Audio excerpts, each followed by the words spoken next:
क्रोधरूपिण्यै नमः। ॐ ऐं ग्लौं क्रोधाननायै नमः। ॐ ऐं ग्लौं कोलमुख्यै नमः। ॐ ऐं ग्लौं जगदम्बायै नमः। ॐ ऐं ग्लौं तारुण्यै नमः।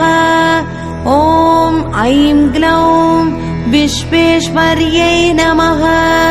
ॐ ऐं ग्लौं शङ्किन्यै नमः।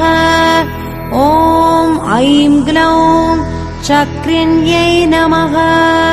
ॐ ऐं ग्लौं खड्गशूलगदाहस्तायै नमः। ॐ ऐं ग्लौं मुसलधारिण्यै नमः। ॐ ऐं ग्लौं हलसकादि